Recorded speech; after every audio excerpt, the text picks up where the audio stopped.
¿Verdad? Hechos 13, del 1 al 13. Había entonces en la iglesia que estaba en Antioquía profetas y maestros: Bernabé, Simón el que se llamaba Níger, Lucio de Cirene, Naén el que se había criado junto con Herodes el tetrarca, y Saulo. Ministrando estos al Señor y ayunando, dijo el Espíritu Santo: apartadme a Bernabé y a Saulo para la obra a que los he llamado. Entonces, habiendo ayunado y orado, les impusieron las manos y los despidieron. Ellos entonces, enviados por el Espíritu Santo, descendieron a Seleucia, y de allí navegaron a Chipre, y llegados a Salamina, anunciaban la palabra de Dios en la sinagoga de los judíos. Tenían también a Juan de ayudante, y habiendo atravesado toda la isla hasta Pafos, hallaron a cierto mago falso profeta judío llamado Jesús, que estaba con el procónsul Sergio Paulo, varón prudente. Este, llamando a Bernabé y a Saulo, deseaba oír la palabra de Dios, pero le resistía Elimas, el mago, pues así se llamaba su nombre, procurando apartar de la fe al procónsul. Entonces Saulo, que también es Pablo, lleno del Espíritu Santo, fijando en él los ojos, dijo: oh, lleno de todo engaño y de toda maldad, hijo del diablo, enemigo de toda justicia, ¿no cesarás de trastornar los caminos rectos del Señor? Ahora, pues, he aquí, la mano del Señor está contra ti, y serás ciego, y no verás el sol por algún tiempo. E inmediatamente cayeron sobre él oscuridad y tinieblas, y andando alrededor buscaba quien le condujese de la mano. Entonces el procónsul, viendo lo que había sucedido, creyó, maravillado de la doctrina del Señor. Habiendo zarpado de Pafos, Pablo y sus compañeros arribaron a Pérger de Panfilia, pero Juan, apartándose de ellos, volvió a Jerusalén. Es Juan Marcos, ¿vale? No Juan el apóstol. Ok. Hechos 11, que ya lo vimos, presenta un liderazgo y una congregación que Dios usó para hacer que las cosas sucedieran. La iglesia en Antioquía, el primer puesto de avanzada del cristianismo en el mundo pagano, esa iglesia tuvo un inicio impresionante. En Hechos 11:21 narra que gran número creyó y se convirtió al Señor, bajo la administración de judíos griegos que huyeron de Jerusalén después del martirio de Esteban. Los factores que fortalecieron la iglesia en Antioquía fue el Espíritu Santo. O sea, el factor que fortaleció la iglesia en Antioquía fue el Espíritu Santo. Tanto los líderes como la congregación de esta iglesia estaban llenos del Espíritu. Dependían por completo del Espíritu. Había entonces en la iglesia que estaba en Antioquía profetas y maestros. Los profetas edificaban a los santos al predicar exposiciones de revelación existente. Aunque profetas de esta clase única ya no existen, el don similar para predicar la palabra aún existe. Luego hablamos un poquito de esto. Se les concede a pastores y evangelistas, quienes proclaman lo que Pedro llamó la palabra profética, en 2 de Pedro 1:19. Y aún es vital para la salud espiritual de la iglesia, según dice Romanos 10, del 14 al 18. En todo el camino hasta el regreso del Señor, el espíritu de profeta sigue siendo el testimonio de Jesús. Apocalipsis 19:10. Los maestros son importantes en la iglesia de hoy. Su ministerio es el proporcionar a otros una clara comprensión de la verdad bíblica. El distintivo del ministerio de los maestros es su énfasis en la pedagogía antes que en la proclamación. Que son algo diferentes de los predicadores, parece evidente en los textos que analizamos a unos y a otros, aunque el mismo nombre dotado a veces, el mismo hombre, a veces puede realizar ambas funciones, ¿verdad? El de pastor y el de maestro, que son dos cosas distintas, como indica en Hechos 15:35. Antioquía tenía 5 hombres que eran tanto predicadores como maestros de la palabra de Dios. Fue por medio de su ministerio que la iglesia se edificó en la fe. La responsabilidad de pastores espirituales es el ministerio espiritual. Ministrando viene de leitourgeo, describe servicio sacerdotal. En la Septuaginta, la Biblia Septuaginta, describe a los sacerdotes que ministraban en el tabernáculo. La verdad de que todo ministerio se debe hacer para el Señor se refuerza aquí mediante la orden del Espíritu. Apartarme a Bernabé y a Saulo. Ellos eran sus hombres, para utilizarlos como él quisiera y enviarlos donde el Espíritu deseara. Otro principio que fluye de este texto es que Dios llama soberanamente a hombres al ministerio. La iglesia no escogió a Saulo y a Bernabé. En realidad, ellos pudieron haber sido los últimos en ser elegidos, ya que eran los mejores elementos que la iglesia tenía. Tampoco Saulo y Bernabé se ofrecieron como voluntarios.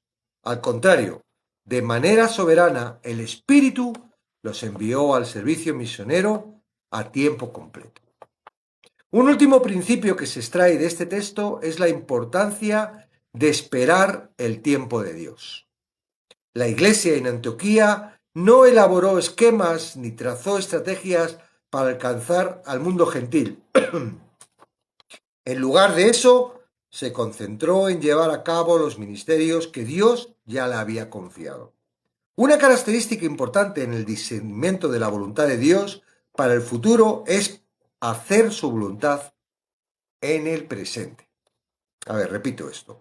Una característica importante en el discernimiento de la voluntad de Dios para el futuro es hacer su voluntad en el presente. Después de haber ayunado y orado, sin duda porque tuvieron éxito, para que tuviera éxito el ministerio de Saulo y Bernabé, los líderes le impusieron las manos. La imposición de manos no fue la que les concedió el Espíritu Santo a Saulo y Bernabé, ni la que les ordenó para el ministerio. Los dos ya habían recibido el Espíritu y habían estado sirviendo en el ministerio durante muchos años. La imposición de manos simplemente significó identificación, confirmación y unidad en la misión venidera.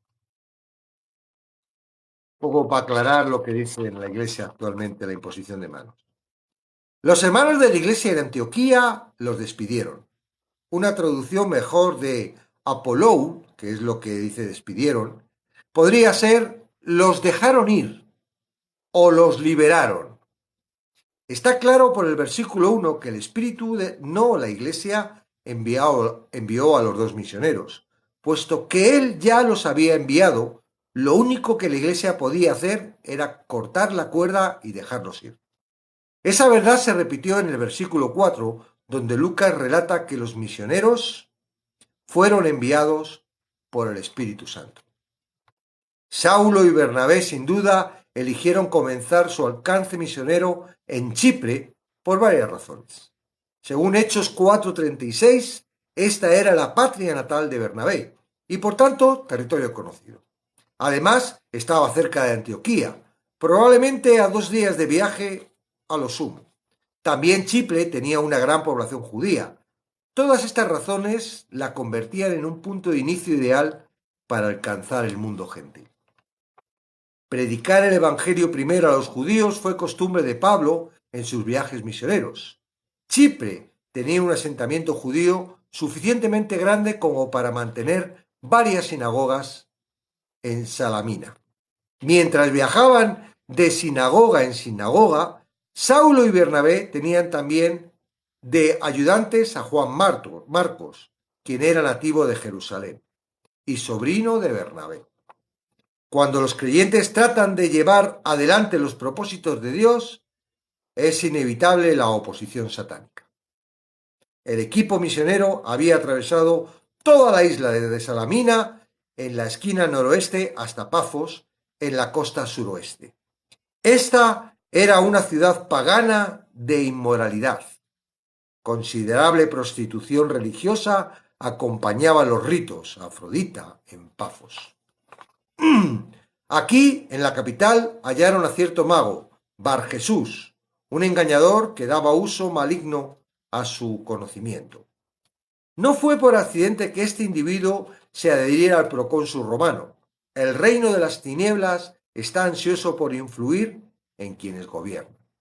Gran parte del mal en este mundo, en última instancia, tiene su origen en las funestas influencias de las huestes espirituales de maldad en las regiones celestes. El gobernador romano de Chipre era Sergio Paulo, a quien Lucas describe como un varón prudente. Sin duda, el gobernador tenía gran interés en nuevas filosofías y creencias religiosas. El hecho de que tuviera en su séquito a un maestro judío, aunque renegado, mostraba que tenía algún interés en el judaísmo. Saulo y Bernabé le parecieron dos maestros judíos adicionales de quienes podía aprender más acerca de la fe judía. Además, sus funciones como gobernador lo impulsaban a investigar esta nueva enseñanza que estaba barriendo Chipre. En consecuencia, llamando a Bernabé y a Saulo, deseaba oír la palabra de Dios. Asustado por la posibilidad de que Sergio Paulo se convirtiera y de la consecuente pérdida de posición, les resistía Elimas, el mago, procurando apartar de la fe al procónsul. El tipo estaba cumpliendo la orden de su perverso amo Satanás. Llevar a alguien a Cristo no es simplemente un ejercicio académico. No es cuestión de hacer una exitosa charla de ventas. Al contrario, implica una guerra abierta contra las fuerzas infernales. Saulo y Bernabé lucharon contra Barjesús por el alma de Sergio Paulo. La batalla por el alma de Sergio Paulo alcanzó ahora su punto culminante. Saulo, estando lleno del Espíritu Santo, después de llamarle hijo del diablo, le mandó a la ceguera física temporalmente, demostrando el poder de Dios al procónsul y convirtiéndose al cristianismo. Esto es por fuentes extrabíblicas, sugieren que no solo él, sino sus hijos también se convirtieron. Amén. Hay que darle duro a los brujos, ¿verdad? Me encanta. Dice, oh, lleno de todo engaño y de toda maldad, hijo del diablo, enemigo de toda justicia. Y luego le manda ciego, ¿ok? Recordar que estaba lleno del Espíritu Santo. No es algo que nosotros tengamos autoridad y podamos hacer cuando queramos. Cuidado. Es cuando el Espíritu Santo te dirige a hacerlo. Y veis que aquí no era para callar al mago, era para que el procónsul se convirtiera, porque fue lo que eso hizo que le llamara la atención, ¿verdad? Entonces, el poder de Dios no es para que nosotros nos sintamos muy poderosos y vayamos por ahí lanzando espadazos. El poder de Dios es de Él y nos utiliza a nosotros. Bueno, su misericordia nos hace partícipes a nosotros para que se manifieste, ¿vale? Bueno, tengo algunas cositas importantes, ¿no? El título que he puesto a hoy, revisando un poco, es El correcto funcionamiento de la Iglesia. Ya lo estamos viendo, ¿verdad? Cómo la Iglesia de Jerusalén con los apóstoles tenía un fundamento que era el Espíritu Santo dirigía y las personas hacían caso a los apóstoles y los apóstoles llenos del Espíritu Santo hacían milagros y prodigios, la iglesia seguía creciendo, había servicio, había mucho que hacer, eran muchas personas a servir, muchas necesidades, mucha persecución y lo importante era qué es lo que quiere el Espíritu Santo y estar gozosos, juntos, todos unánimes, viendo a ver qué necesitan unos y otros. Ahora aquí, en esta iglesia de Antioquía, Lucas nos abre un poco más la ventana, ¿verdad?, de la estructura o los fundamentos de una iglesia. Él dice, cuando empieza este capítulo, dice, había entonces en la iglesia que estaba en Antioquía profetas y maestros. Qué importante, ¿verdad? Claro, hemos hablado, ¿verdad?, en los carismáticos, que una cosa es lo que estaba pasando en la iglesia de Hechos y otra cosa es lo que pasa en nuestra iglesia hoy en día. En aquella época el canon bíblico no estaba cerrado. Dios estaba usando todavía a los profetas, ¿verdad? Los profetas eran todos aquellos que traían la palabra de Dios y que aún no estaba escrita, no estaba completo. Entonces, Dios usaba a personas para profetizar, para que en un momento dado, bendiciones Álvaro, para que en un momento dado, ¿verdad?, el canon se construyera. Ya está construido el canon. Por eso decimos que hoy en día el profeta que dice cosas de Dios fuera de lo que está dentro de la Biblia no es profeta, es un charlatán. Y se demuestra que el tanto por ciento muy grande no se cumple, ¿verdad? Y se demuestra que no se cumple. Entonces es muy fácil para una persona decir, hoy el Espíritu Santo me ha dicho, y saltar lo que piensa en su mente o piensa en su corazón, creer que es del Señor y no ser del Señor. ¿Y cómo lo demuestras? Te tiene que cumplir. Y no se cumple, no es del Señor. Pero claro, muchas veces las palabras, ¿verdad? ¿Cómo vamos a saber si se cumple si me está diciendo que el Señor me llama, que estás haciendo cosas que no debes y cosas de estas, ¿verdad? Profecías de estas extrañas que hacen tanto daño. Donde no permitas que nadie traiga una palabra fuera de la palabra de Dios. Tú le dices a alguien que va a profetizar, perdona, dime qué versículo me vas a recordar. Dime qué palabra de Dios me vas a recordar. Que ya haya dicho Jesús, no me traigas algo nuevo porque si no, metes la pata, amigo. El canon está totalmente cerrado, no se puede añadir ni una coma ni un punto. Ahora, en aquella época dice que había profetas y había maestros, ¿verdad? Claro, y aquí distingue profetas y maestros, aunque pueden ser las dos cosas, pero son dos cosas diferentes, ¿verdad? Un profeta trae la revelación de Dios, en este caso, hoy en día, nos trae la revelación ya dada en la Biblia para un momento dado de edificación para la iglesia. El profeta puede decir, el Señor dice, y pum, y lanzar un versículo perfectamente porque así lo dice, y ser un momento de edificación porque sea necesario para la iglesia o para la persona que va a decir. Estamos de acuerdo. Ahora, aquí lo que vemos es que, y claramente, un profeta no es un maestro. Son dos cosas distintas. El maestro necesita, el don de maestro necesita tener la pedagogía, necesita tener la capacidad de maestro. Igual que un maestro no es un pastor. ¿Por qué? Porque en realidad el pastor es otra cosa distinta. Un pastor puede ser pastor maestro, sí, puede tener dones de pastor y puede ser de maestros.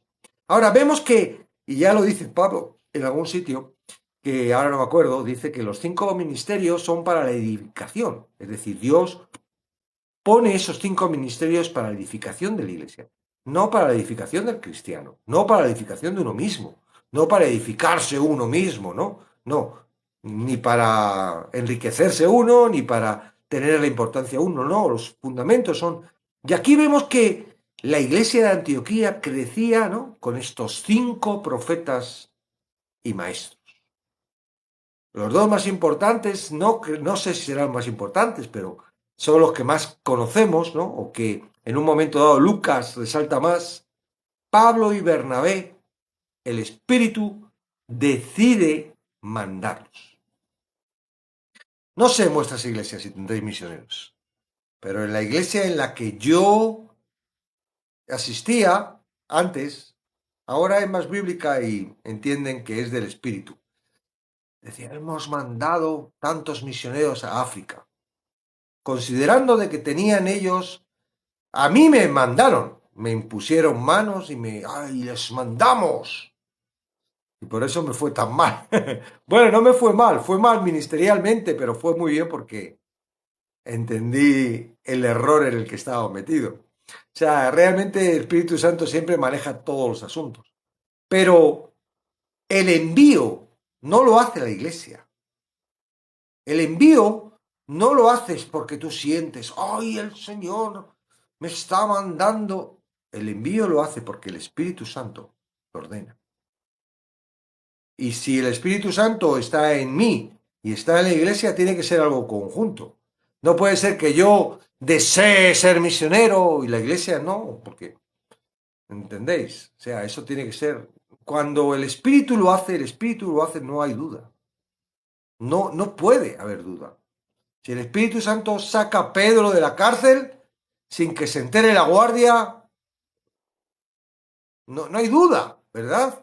Oye, seguro que ha sido el Espíritu Santo, ¿no? O ha sido un ángel, o ha sido, ay, si el Espíritu Santo manda dejar ciego al Bar Jesús, seguro que ha sido el Espíritu Santo el que ha dicho que digas eso.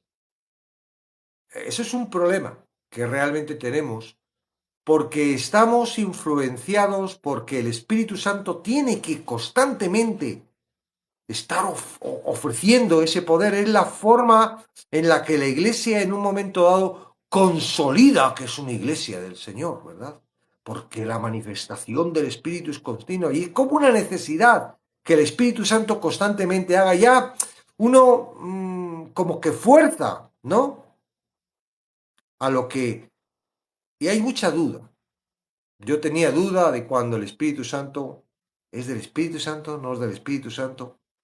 De tanta dura que yo cuando aprendí todo esto, cuando yo aprendí el verdadero evangelio, cuando yo entendí que el Espíritu Santo era algo real, que no era mi mente, que no era mi corazón que me dijera, que si era algo real, yo dije, wow, a partir de ahora yo dejo de hacer caso a mi mente y a mi corazón, porque dudo que eso sea el Espíritu Santo.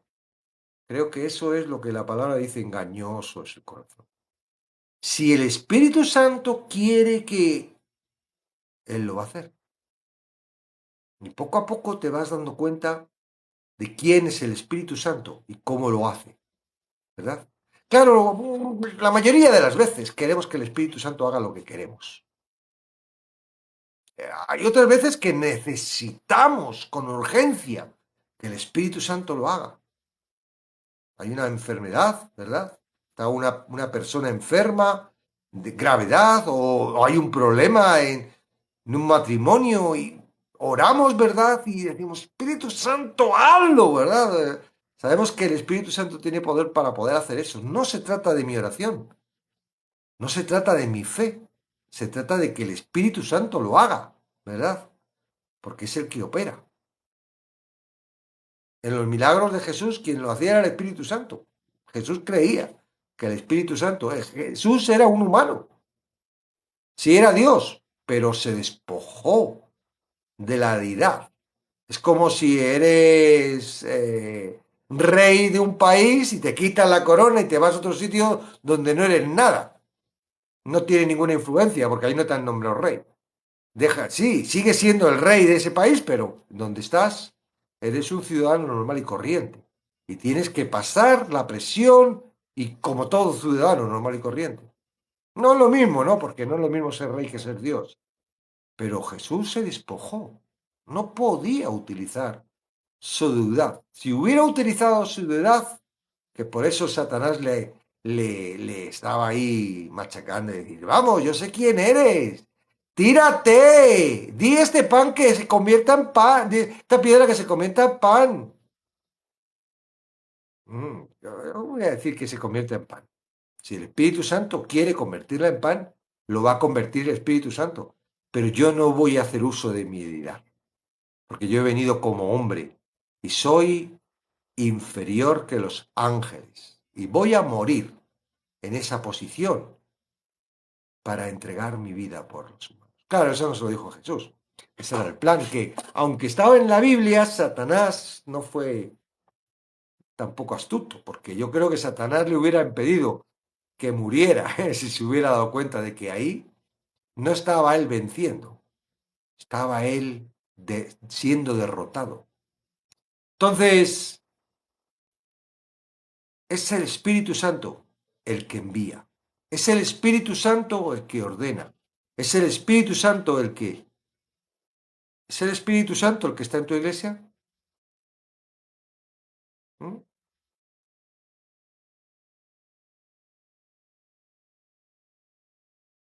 Yo anhelo. Me gusta estar con la gente de mi iglesia y me gusta estar con gente que cree el Evangelio, porque es el mismo Espíritu, ¿verdad? Pero qué difícil es estar en un sitio donde no es el mismo Espíritu. ¿Por qué? Porque hay muchas personas que no están siendo dirigidas por el Espíritu Santo. Si a mí me dirige el Espíritu Santo y a ti te dirige el Espíritu Santo, tú y yo vamos a ser uno, porque es el mismo Espíritu. Pero si a mí me dirige mi corazón y a ti te dirige tu corazón, ya no tenemos ninguna unidad. Tú eres tú, yo soy yo. Yo voy a mi interés de mi corazón, tú vas a tu interés de tu corazón. Entonces, muy importante que yo estoy en una iglesia donde entiendo que no es lo que yo quiera, no es lo que el pastor quiera, no es lo que el liderazgo quiera, es lo que el Espíritu Santo, que es el que tiene que gobernar toda esa iglesia. Claro, a veces llamamos iglesia, por ejemplo, ¿podemos llamar iglesia hoy a este ley de 14 personas? Bueno, como tal, somos una reunión, entre comillas, no reunión, porque es una difusión, ¿no? No estamos juntos. Sí estamos reunidos, pero no juntos. Ni yo te veo, tú sí me ves, pero no podemos, ¿no? Ahora, podemos, iglesia, ¿verdad? Como nombre, como tal, lo constituye con un mismo espíritu, con una misma, todos unánimes, como vemos aquí en Hechos, unánimes. No hay discusión, no hay problemas. Y luego veremos en otros libros, o aquí vamos a ver, no sé si aquí en Hechos hay algún conflicto, yo creo que no, que viene luego con Pablo, ¿no? Empieza a resolver conflictos con los corintios, con los gálatas. Cuando la iglesia entra otro espíritu distinto que trae oposición, ayer estuvimos viendo, ¿verdad? Que van en contra de Dios. La iglesia empieza mal, empieza mal. Ya no es unanimidad, ya no es un cuerpo, es un campo de batalla. Y yo no digo que podamos utilizar la iglesia para alcanzar a muchas personas que llegan, no tienen mucha idea, y que llegan con un corazón necesitado, ¿verdad? Y que lo que quiere ese corazón es que le des todo lo que necesita y seguir adelante dirigiendo su vida, ¿no? Y no digo que utilicemos la iglesia para enseñar a esas personas de que no es así, de que uno tiene que ser dirigido por el Espíritu Santo. Uno tiene que ser dirigido por Dios, por su palabra. Y en eso es lo que la iglesia tiene que centrarse. En eso es lo que el pastor tiene que centrarse. Y vemos que muchas iglesias, o la mayoría de las iglesias, empiezan a coordinar. Bueno, vamos, y empiezan a pensar, ay, ¿qué podemos hacer? Ay, vamos a hacer una campaña, vamos a hacer un... Y todo estructuran y hacen y luego ponen y dicen, sí, ahora oramos para que esto sea del Espíritu. ¿Cómo? O anteriormente han orado y dice, como hemos orado, viene del Espíritu. No, señores. No, señores. Hay mucho trabajo en la iglesia como para estar enrollándonos con todas esas cosas. Enrollándonos con eventos y... a mí me sorprenden los eventos estos que se fean especiales, ¿verdad? En la iglesia. Hay algunas iglesias que todos los domingos es un evento. Y a que vienen y están ahí 3, 4 días, ¿verdad? En el evento. Y está muy bien, porque hay comunión, pero en esos eventos, ¿verdad? Que se preparan y con un eslogan y ahora sí, el espíritu viene, ahora. Y entonces, y hay llamado y la gente oran por ellos y colocan la mano y ahora sí, ahora vamos a levantarnos y yo participé en un montón en los 22 años de eventos de esos y venía el evento, la gente venía adelante y cuando venía el próximo evento ya estaba la gente atrás y otra vez tenían que volver adelante y otra vez. Eran como una montaña rusa, eran como motivadores, ¿no? Para impulsar, para impulsar a la gente a seguir avanzando. Hay algo que está haciendo esfuerzo y a la gente hay que ponerle contento porque le está costando ahora. No, la iglesia no es así. Yo veo la iglesia de Antioquía, ¿verdad? Y era un momento complicado. Todavía estaban por ahí los romanos. No eran libres.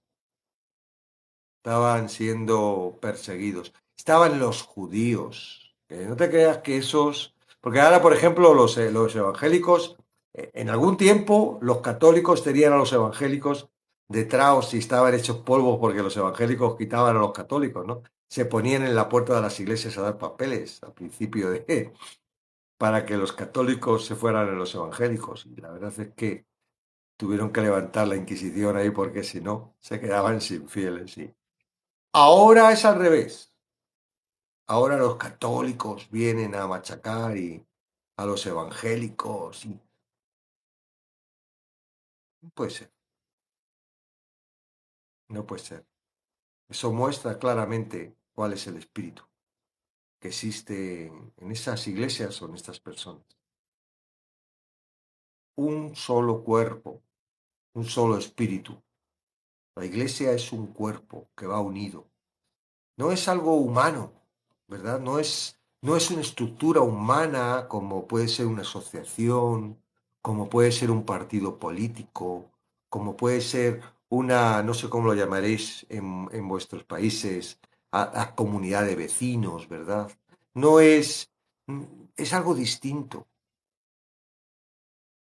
no es una pandilla, es un cuerpo con una cabeza y un solo espíritu. Es algo que es común, todos. Por eso hay esa armonía. Yo no sé si es verdad cuando no importa en el país que estés, del idioma que seas, si crees en Cristo somos iguales. ¿Estamos en directo? No veo movimiento. Avisarme si se está o estoy hablando solo.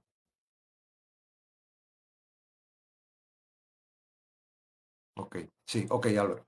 Que no, se me había ido de la... Tengo otro teléfono que es el que estoy controlando y se ve y digo, ¡ay! Estamos atentos. Entonces, ahora el segundo punto. Cuando, claro, porque la iglesia, aunque la iglesia sí entra, de verdad, dice que hace una capilla a Satanás. La iglesia es un sitio, ¿verdad?, aislado, pero ahí no alcanzamos a nadie. Por eso Dios tiene que coger y sacar a las personas, ¿verdad? Pudo haber dicho, está muy bien, vamos a seguir creciendo aquí en la iglesia, pero no, el Espíritu Santo cogió a Bernabé y a Pablo, ¿verdad? Y dijo, vamos, salir. Me sois útiles para seguir enseñando, seguir haciendo lo que estáis haciendo en Antioquía, pero en otras iglesias. Vamos. Y ellos no van a iglesias fundamentales, porque en Chipre no habría todavía ninguna iglesia, ¿verdad? Ellos van a las sinagogas, iglesias de judíos, y ahí proclaman. Yo digo, pues será el momento de ir a las iglesias evangélicas y ahí predicar el verdadero evangélico. Vamos a salir apedreados, como ellos salían de las iglesias, ¿verdad? Pero eso lo hacían así. O sea, ellos empezaban por los judíos y después Dios abría puertas porque dentro de los judíos, sí, los judíos estaban ahí, podrían ser judaizantes, todo esto, pero los gentiles piadosos que creían también estaban por ahí escuchando, los que creían en Dios, ¿verdad? Y tenían ahí. Entonces, esos que vamos a ver más adelante en esta semana eran los que se agarraban a la fe. Los que tenían que ser los judíos, que abrazarse a la fe y empezar a convertirse y empezar a tener un gozo y empezar los que realmente entendían de la palabra, entendían que era el Mesías, se convertían en los perseguidores, se convertían en los enemigos. Y aquí lo vemos, el Bar Jesús era un judío. Claro, era encima mago, mentiroso, ¿no? Era ahí un hijo de Satanás, como le dice Pablo. Entonces, oposición, vamos a tener, claro que vamos a tener oposición.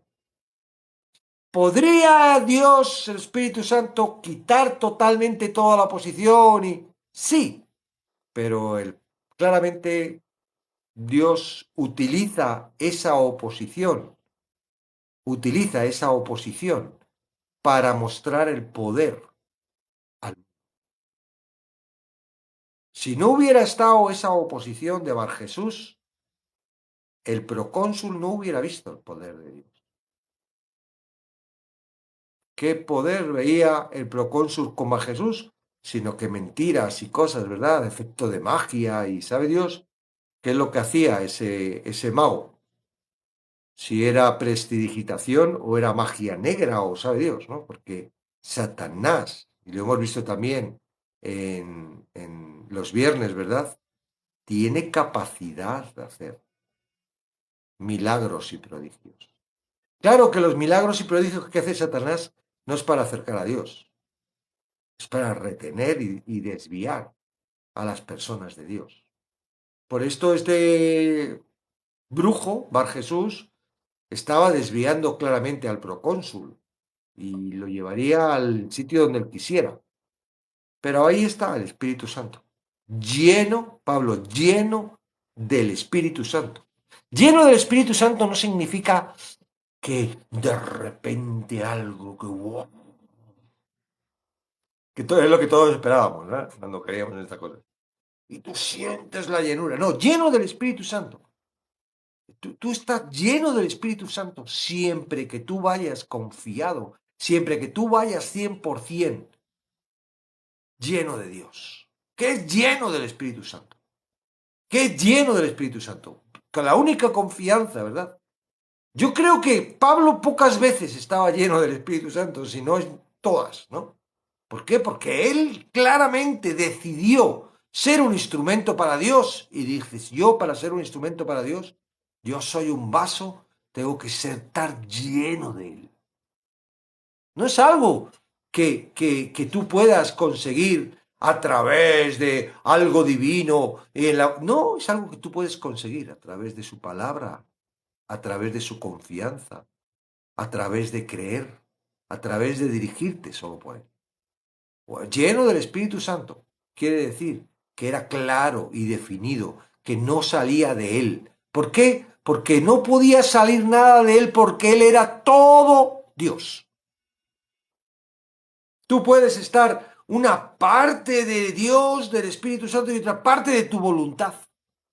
Ya no estás lleno, estás medio, estás mitad, estás un poco. ¿Por qué? Porque hay parte de ti que está impidiendo que Dios utilice y llene.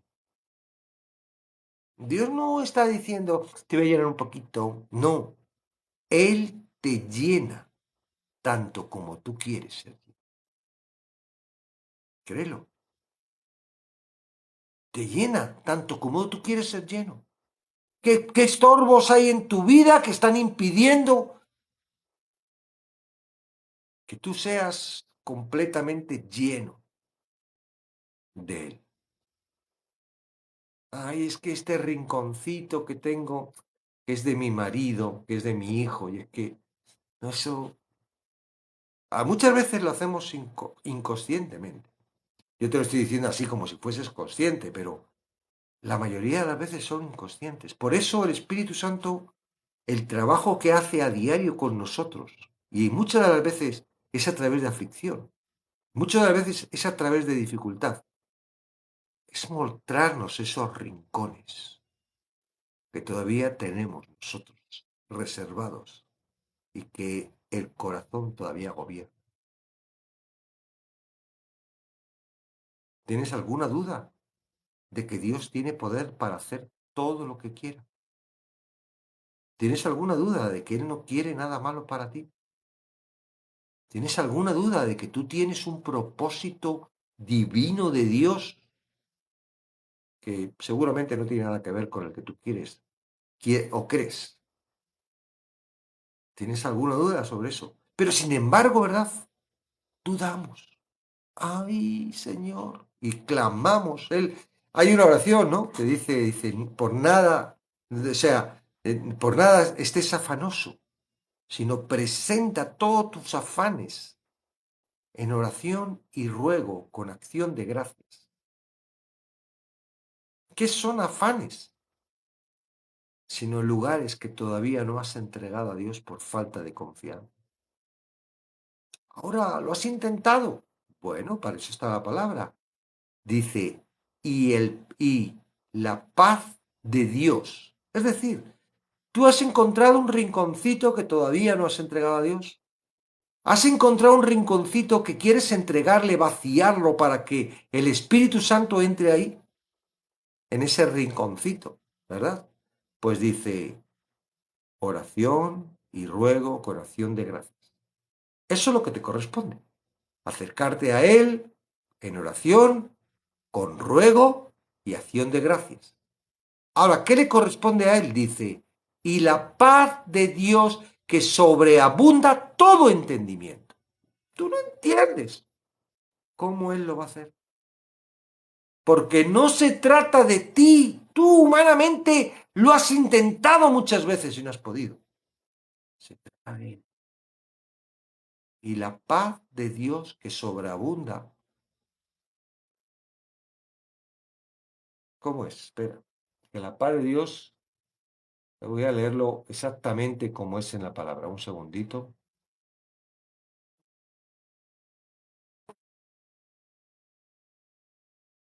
A ver.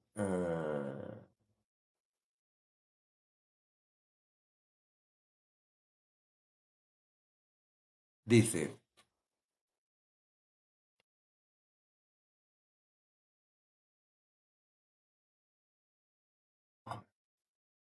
por nada estéis afanosos, sino sean conocidos vuestras peticiones delante de Dios en toda oración y ruego con acción de gracias.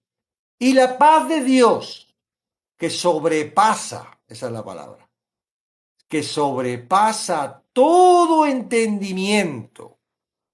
Tú no lo entiendes, ni yo tampoco. Sobrepasa todo entendimiento. Guardará vuestros corazones y vuestros pensamientos en Cristo Jesús. Guardará vuestros corazones y vuestros. ¿Por qué? Porque esos son los culpables de hacer rinconcitos para nosotros que no puede llenar el Espíritu Santo. Y lo puede llenar, Él los podría llenar, pero Él quiere que tú te des cuenta y le entregues esos rinconcitos. ¿Cómo? Con oración y ruego y acción de gracias. ¡Ah! Parece fácil. Hazlo. Cree.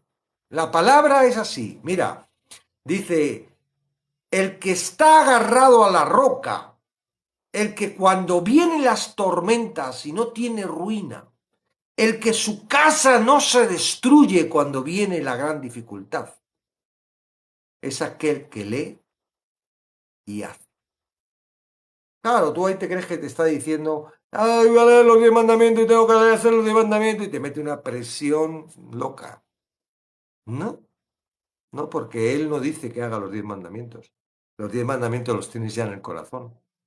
Ya tu vida, tu salvación, tu justicia no es a través de los mandamientos, es a través de lo que hizo Cristo. ¿No lo sabías? o quieres creer que todavía tú puedes con tus propias fuerzas justificarte, ¿no? O todavía no conoces la misericordia de Dios que sobrepasa todo entendimiento, porque esa también sobrepasa todo entendimiento, porque sus pensamientos son más altos que nuestros pensamientos. Sus caminos son más altos que nuestros caminos. Cuando está hablando de altura, está hablando de que no podemos alcanzarlo. Como cuando tienes algo encima del mueble, ¿verdad? Y tú no te tienes que subir a una silla, a una escalera. Si no te subes a la escalera no puedes alcanzarlo. Más alto. Entonces, no se trata de cumplir los mandamientos. Está hablando, mira, te estoy diciendo que cuando tengas un afán, vengas, me lo digas, me ruegues y me des gracias, que yo voy a traer la paz a tu corazón. No sabes cómo, porque no lo entiendes, porque es algo que no vas a entender tú, porque no se trata de ti, soy yo quien hace eso. Porque la paz que yo doy es distinta a la que el mundo da. El mundo, la paz del mundo es falsa. La paz del mundo es una trampa. Ya lo he contado muchas veces. Cuando tú tienes un problema, el corazón se pone piadoso contigo. Ay, pobrecito José Luis. Ay, qué daño te han hecho, qué malos son. Oyes, mira cómo te han pataleado hoy. Haz esto. Eso que te dicen es para quitarte paz, porque no tienes paz, estás mal. Y el corazón trae un impulso y dice, mira, haz esto. Y te vas a sentir muy bien. Claro, lo que te dice es que le pegues un puñetazo, que les hagas algo malo. ¿Sabe Dios lo que, no? Yo siempre digo, te deja la novia, el corazón te dice, emborráchate, para olvidar las penas. Y luego, cuando se te acaba la borrachera, sigues estando sin la novia, te das cuenta de que otra vez que te has dejado la novia y encima tienes la resaca. Nunca la respuesta del corazón te trae paz. Es una paz temporal que, como la justicia del hombre, ¿verdad? Es como las hojas. Cuando se secan, se caen. No sirve. Pero la paz que da él es otra cosa distinta. La paz que da él. ¿Ok? Entonces, no sé por qué ha salido del himnos a ese lado de la palabra y de la roca, pero bueno. Ah, sí, lo de estar lleno del Espíritu Santo. Pablo, lleno del Espíritu Santo, le pega, dice, oh, lleno de engaño y de toda maldad. Lleno de engaño y de toda maldad. ¿Quién le había engañado y quién era esa maldad? Sino el Satanás o los huestes de maldad, ¿no? Esos demonios. Hijo del diablo, enemigo de toda justicia, ¿no cesarás de trastornar los caminos restos del Señor? Y eso es lo que hacen todos aquellos que tienen un espíritu distinto al Espíritu Santo. Estorbar los caminos del Señor. Que veíamos ayer, que decíamos que estaban en contra de Dios, luchando contra Dios. ¿Okay? El procónsul, viendo lo que había sucedido, creyó. ¿No? Creyó, maravillado de la doctrina del Señor. Creyó. No dice más. Pero Josefo, en la historia de Josefo, no solo él, sino sus hijos también están involucrados en el cristianismo, desde este procónsul. O sea que el efecto de la llenura del Espíritu Santo siempre va en camino, no para demostrar el poder de Dios, no, es para demostrar la misericordia de Dios a las personas que están cerca. Amén. Entonces, apóstoles no, eran profetas y maestros, ¿verdad? Profetas y maestros. Yo siempre dije que Dios me había dado dones para el maestro. Me gusta enseñar. Es algo que me... De pastor, bueno, el pastor es alguien que cuida, ¿no? Y yo creo que todo padre tiene también parte de pastor, ¿no? Porque Dios también le manda esos dones, ¿verdad? Esos elementos para poder pastorear por lo menos a tu familia, a tus hijos, ¿no? Aunque algunos no sé, no lo hacemos muy bien, ¿no? Lo intentamos, pero... Entonces, los dones de maestro son aquellos que tienen capacidad para enseñar. Dios les da ese don y no es que les es fácil, les gusta y la gente aprende con ello. El don de pastor se trata de pastorear, ¿verdad? ¿Qué hace un pastor sino cuidar, estar pendiente de las ovejas, darlas de comer, ¿no? Tienes que las ovejas no comen sin el pastor. Las ovejas tienen que comer con el pastor. Fíjate que tan tontas, yo estoy hablando de las ovejas físicas, que si el pastor les pone un saco, y vea, hoy les voy a poner un saco para que coman aquí y tengan mañana, pasado, se comen todo el saco en un día y revientan el estómago y seguirían comiendo.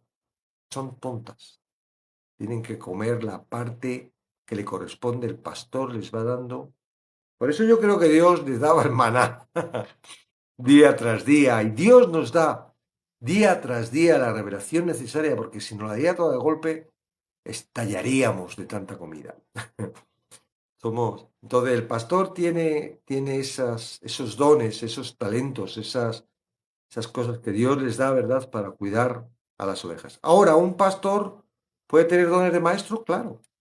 En sí yo pienso que los que hoy en día llamamos apóstol, que no tiene que dar el apostolado, ¿verdad?, bíblico de Hechos, sino es aquel que en un momento dado tiene esa capacidad, ¿verdad? Es evangelista, es maestro, es pastor, va coordinando, genera y hace la iglesia, coloca los fundamentos y pum, y se manda a otro lado. Entonces, yo ahí entiendo el ministerio apostólico en este sentido, no como se ve en la iglesia de Hechos, ¿no? Que eran apóstoles claramente nombrados por Dios, ¿no? Entonces, sí, una persona puede tener los, los distintos dones, ¿verdad? Y ser todo eso. Amén. Álvaro, tira para arriba, vamos. Y solo las ovejas, no, las ovejas también tienen su función. El pastor no cuida a las ovejas porque las ovejas, fíjate que son las ovejas las que reproducen ovejas. Las ovejas tienen una producción, ¿verdad? La leche, lana, o sea que, no, el pastor tiene su función, porque las ovejas no son tontas y no sirven para nada, ¿no?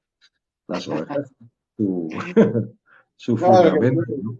y solo las ovejas, lo que pasa es que a veces, bueno, por eso nos compara nuestro Señor con las ovejas, ¿verdad? Y es Sí. porque en realidad somos dependientes, es lo que trata de decir, ¿verdad? Mm, Del buen pastor. amén. Entonces, Todos somos ovejas, porque exacto. el pastor es él. Y Él es el que nos cuida, esa es la promesa, Amén. ¿verdad? Mm. Entonces, sí, la verdad hay que entender el mensaje y ver en la naturaleza, obviamente, lo que Cristo, nuestro Señor Jesús, nos dio a entender de nuestra naturaleza, de nuestra naturaleza. Muy bueno el mensaje, ¿verdad? Desafío veo yo ahí, ¿verdad? Mm. De ser, hablando de ovejas, es el prepararse, porque en realidad el llamado a servir es para todos, pero necesitamos una madurez, un compromiso, ¿verdad? Estos dos enviados, varones enviados, a los cuales se les impuso manos, se ve previamente que hay un compromiso, hay un amor, ¿verdad? A la causa, al evangelio, y por ende el Espíritu Santo puede utilizarte. Y vemos los demás, obviamente, en un acuerdo de lo que el Espíritu Santo está revelando cuando dice envíelos y no hay tropiezo, porque a veces En muchas iglesias, cuando estamos en la carne, en la humanidad general, no solo vamos a hablar de las iglesias, esto sucede hasta en los trabajos. Cuando ven que tú estás prosperando, que tú quieres hacer las cosas bien, es cuando más hay oposición a que tú te desarrolles. Y eso se da mucho en las iglesias, por favoritismos, Mm. por preferencias a veces del hermanito que diezma más, El ¿verdad? espíritu del mundo. Así Lo es. que hablaba de Pero, la competencia, ¿no? El espíritu del mundo. pero Mm. Dios no puede ser burlado, ¿verdad? Eso es cuando terminan en ceguera, porque a veces el que termina en ceguera es el mismo que cree que está impartiendo la palabra de Dios, Mm. ¿verdad? Ahora, digo yo, cuando escuchas el poder del Espíritu Santo, que tiene en ese momento obviamente una necesidad de actuar con gran poder y dejar ciego a un charlatán, a un demonio ahí, frente a todos, esos milagros, ¿cómo los transcribimos ahora dentro de nuestro plano cuando una persona llega y trata de poner el Evangelio? ¿Qué milagro será el que llegue a impactar la vida de la gente que está escuchando el Evangelio? Sin esa pompa de, como tú decías, sin toda esa pompa que hacen las otras iglesias, ¿verdad? ¿Cómo nos vemos frente al mundo cuando no tenemos esa pompa, pero queremos que el Espíritu obre, ¿verdad? Hay solo el Espíritu y nos vemos desnudos con la ayuda suficiente, obviamente, del Espíritu. Y eso nos lleva a la reflexión de que tenés que llegar a la llenura, porque si no, es una Pero competencia. Álvaro, no estoy de acuerdo, porque yo, no porque tú quieras la llenura, el Espíritu Santo va a ejercer milagros y prodigios de una forma No, no, milagro. sobrenatural, ¿no? Tal vez No, me mal expliqué. ya, por Tal eso te vez digo, me o expliqué. sea que, porque eso es lo que a veces pasa, ¿no? Uno nos meten en la cabeza la mentira de que si no surgen los milagros y los prodigios cuando oramos es porque no tenemos la llenura del Espíritu Santo. Bueno, en más de una iglesia estoy escuchando yo de que nosotros somos pecadores y no podemos dejar de ser pecadores porque no tenemos la llenura del Espíritu Santo. O sea que entonces la culpa de ser pecadores es porque el Espíritu Santo no estamos llenos del Espíritu Santo, es de culpa de él, ¿no? En este aspecto. O sea, son. Fíjate Entonces, que ayer, ahora, mira, yo según estoy viendo, porque yo creo en el poder de Dios, y creo que Dios puede hacer, y yo veo, algunas veces veo el poder de Dios hoy en día actuando, y lo he visto en mi vida, ¿no? Cuando veo a Pedro, ahora vamos a ver a Pablo cómo predica, todavía no lo hemos visto, ¿no? Pero de momento hemos visto a Pedro, bueno, también hemos visto a Esteban y hemos visto a Esteban, sí, a Felipe creo que también. Bueno, pero sobre todo Pedro, que ya hemos visto tres prédicas de él. Eh, Va acompañada la palabra, el testimonio, el evangelio, va acompañado de los milagros. Es decir, es la predicación, el énfasis es la predicación. En los milagros, prodigios y maravillas, eso depende de Dios. Nosotros lo que depende es la predicación. Entonces, lo que tenemos que centrarnos hoy en día es en la predicación. Yo tengo que proclamar el Evangelio y esperar que el Espíritu Santo haga lo que quiera, no lo que yo tenga fe o lo que... No, no, tengo que esperar. El Espíritu Santo me tiene que sorprender y decir, wow, lo que ha hecho aquí el Espíritu Santo. Pero ¿cuál es mi función? Porque claro, si yo me pongo a centrarme en que si yo tengo que estar lleno del Espíritu Santo y de que los milagros, los prodigios y las señales antecedan a que yo predica, es decir, tiene que haber un evento que sobrepase, que de repente, como Pentecostés, ¿no? Y entonces la gente cuando ya está pendiente dice, ¿esto qué es? Entonces ahí tengo la oportunidad yo para predicar. No, es al revés. O sea, yo predico y es lo que tengo que hacer. Y ahora el Espíritu Santo hace el resto. Si es que lo hace, porque a lo mejor no es el momento. Mi llamado, ¿qué nos dijo Jesús?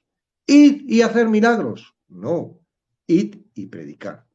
Entonces, yo entiendo lo que tú quieres decir, Álvaro. Tú quieres decir, wow, aquí vemos, ¿no? Al procónsul, el procónsul vio cómo el otro se queda ciego, fue sencillo hacerle creer. Yo creo que hoy en día puede ser igual, o sea, ¿Quién era el procónsul? Sino una persona preparada por el Espíritu Santo, puesta delante de, de Pablo y Bernabé. Entonces, nosotros tenemos que estar pensando en eso, que el Espíritu Santo va a prepararnos y va a preparar a la persona y que nuestra función simplemente es ¡pap! Predicar, testimoniar, decir el Evangelio, como sepamos, no importa, porque no depende de mí ni de lo que yo diga, depende de él en su acción. Entonces, no porque yo lo diga muy bien, el otro se va a convertir, si no es el momento, si no es el Espíritu Santo el que le convence, si no es el tiempo de esa persona, así. Yo por eso yo soy más astuto a la hora de predicar, ¿sabes? Antes predicaba más a lo loco, pensando que haciendo bien, o sea, evangelizar, ¿no? Ah, ya, con eso me sentía a gusto, me diciendo, ya lo estoy haciendo. No, ahora no me preocupa el hacerlo, me preocupa tener esa sensibilidad de decir, bueno, pues la persona que quiera ponerme el Espíritu Santo, pues estoy dispuesto. Entonces, cuando veo que una persona no tiene interés, está cargado de fuerza, de moral y de... ¿Para qué voy a perder tiempo? Es más, lo que hago es que le mato. Le suelto, le suelto alguna cosa así para que le retuerza y diga, este tipo, ¿no? Y le quiero matar, porque si no le mato, si no está a punto de morir, ¿para qué le voy a hablar? No va a atender a Jesucristo, no va a atender al Espíritu Santo, no va a considerarse que sea pecador, no va a arrepentirse, no va... ¿Yo para qué quiero convencer a una persona con buenas palabras, con ahí de el futuro, si te mueres, vas a ir al infierno, y si no se va a arrepentir, lo que voy a hacer es una persona que al final me va a estorbar y al final va a dejar el Evangelio, voy a estar perdiendo el tiempo. No te das cuenta, no, hay que ser sensible al Espíritu Santo y de verdad, de verdad.